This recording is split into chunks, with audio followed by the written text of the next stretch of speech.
An opinion I hear a lot around Spy main circles is that Spy lacks alternative styles of play, and I can see why this is the case. While many other classes have unlocks that change up their playstyles at least a little, there are almost no Spy weapons that have a significant impact on how you play the class, particularly in terms of his revolvers and knives. On the surface, almost all of them have some minor stat changes that can change things up a little, but ultimately don't change your goal at all of getting behind the enemy and stabbing them, which is a pretty similar process almost every time.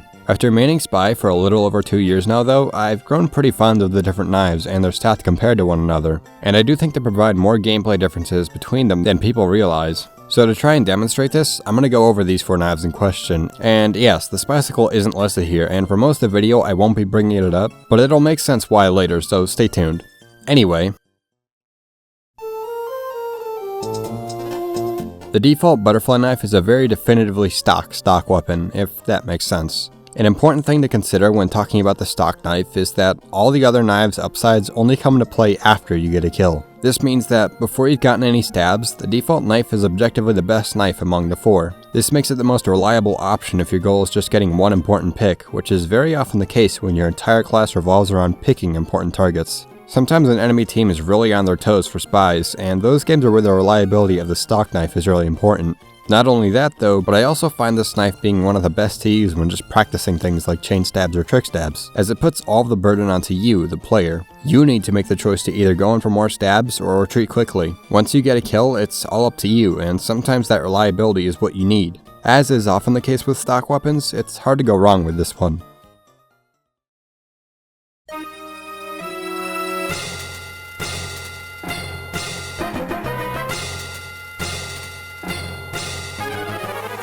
Next up is the Concheror kunai, often called the definitive pubbing knife, and with good reason.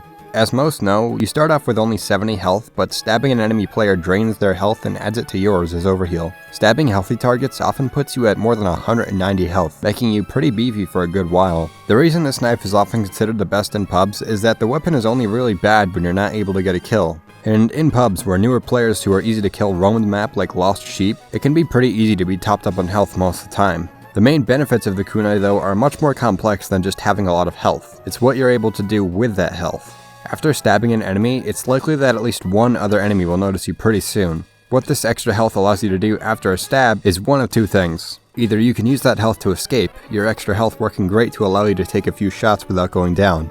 Or you can use the health to brute force more stabs for a chain stab, being able to just ignore enemies shooting at you in favor of stabbing another, since you're able to take those hits. And once you get that second stab, things continue until you either run away or die. Another thing I also like doing with the extra health is trick stabbing enemies who already see me, since that overkill gives me a lot more time alive for me to maneuver around them and go for a stab. It isn't really practical, and I'll be honest, I still end up getting killed 9 times out of 10, but when it works, it can be really exhilarating. And speaking of exhilarating,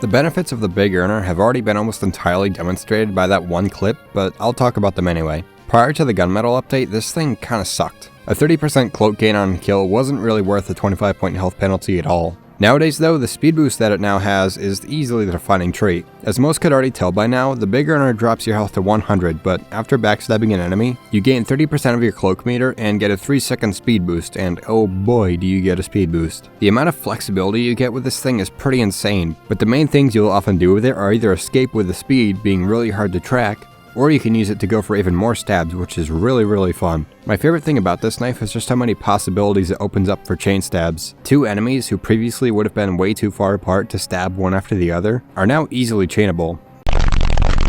And even when enemies do notice you, that extra maneuverability is so effective at either escaping or running around them for a super quick stab that feels so good. I only recently started using this thing more again, and it's easily one of my favorite weapons in the game. It takes the intensity of chain stabs and ramps it up from 10 to 100. Finally, we have the Eternal Reward, easily the most unique of the Spy knives. Disguising manually depletes your cloak meter, and you drain cloak 33% faster for some reason. But backstabbing an enemy both instantly disguises you as the person you stabbed and is completely silent. A common opinion I hear about this knife is that it works well on newer players, but against the team who communicates, it doesn't work well at all. In theory, this is pretty fair, since the weapon's entire gimmick revolves around the enemy not knowing what's going on. So if the person you stab just calls you out to their team, then that should entirely negate the weapon, right? Well, kinda. It is true that this knife is much harder to use against a coordinated team, but it hardly means it's useless, or even bad at all.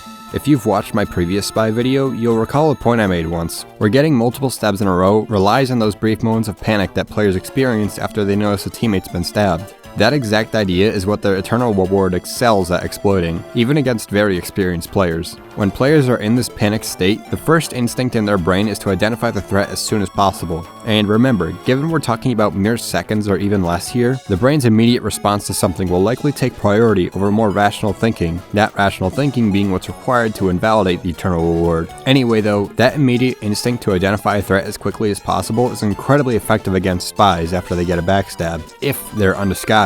And that last line is exactly where the YAR's benefits come into play. It takes that moment of panic and confusion that an enemy feels and extends it a lot, since again, if you're undisguised, it'll take no time at all for an enemy to find you and figure out what's going on. But if you are still disguised right after you stab, you give yourself a lot of time before the enemy can properly deduce the situation and react properly. And that extra time can either be used to slip away unscathed or go for more stabs. The latter option is especially fun with this knife, as if a team's communications are either busy or ineffective, you can just shred entire teams without any of them knowing, and it is so satisfying. And again, even if they are communicating, the additional confusion this knife adds to a situation can be a huge benefit. With the 4 weapons in question out of the way, I'd like to mention the way I worded a few things in this script. Some keen watchers may have already noticed, but during each overview, there were a few lines I repeated at some point for every knife, most notably being, after you get a kill, you can either retreat or go for more stabs. Using these 4 knives, this question is posed to every spy player after every kill they get. Then, if each knife gives you the same choice every time, doesn't that directly contradict the point I made earlier, about every knife being more different than they seem? Well, actually no, not at all. And it's because of the nature of the spy and his entire relationship with the game and his opponents. TF2 overall is already a very all-or-nothing game, but I think Spy takes this the farthest. Just one small slip-up, 1 second moving left instead of right, moving your mouse just a few degrees further in any direction. These tiny things are so important when playing Spy, since they always decide the difference between dying instantly or getting a kill, wiping several power classes, or falling flat before you even get behind them. When these tiny things come into play, I think the ever so slight different abilities of each knife are amplified tenfold.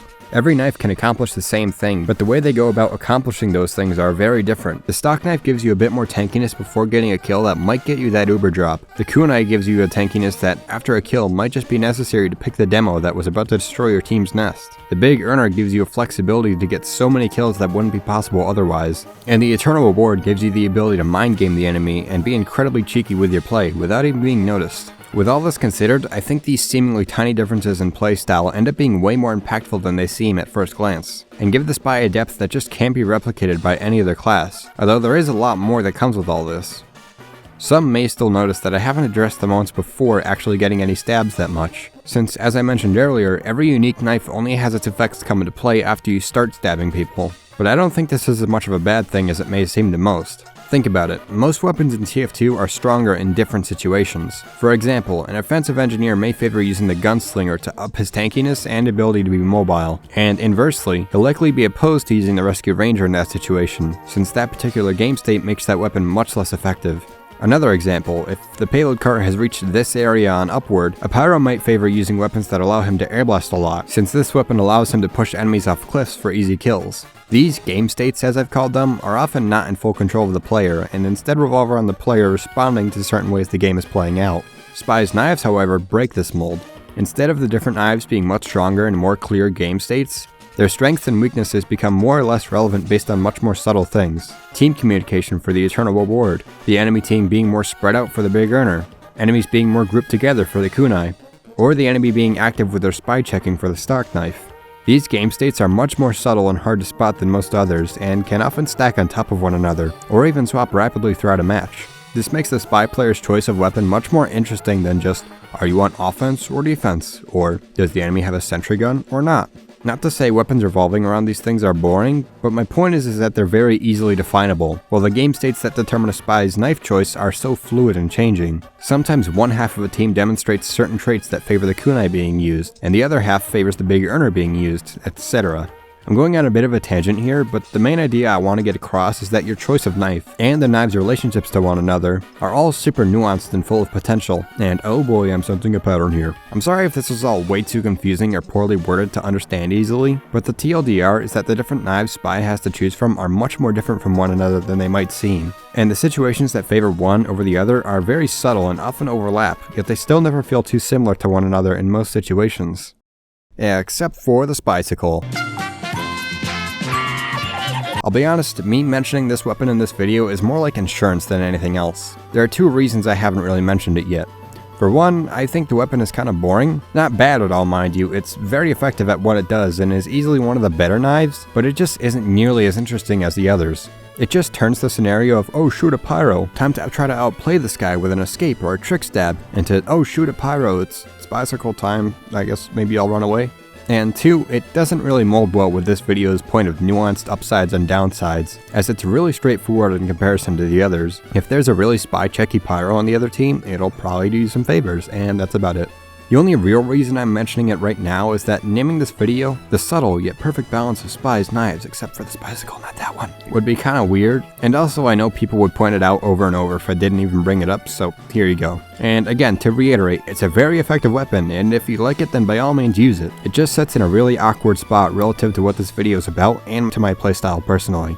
In the end though, this video is a bit of a part 2 to my first Spy video from a while back, which you should totally watch by the way if you haven't. Spy is such a unique class, and it's kind of insane how much tiny things matter with him. And I think the stock, kunai, big earner, and YER all demonstrate this perfectly, bringing the skill ceiling of the class even higher.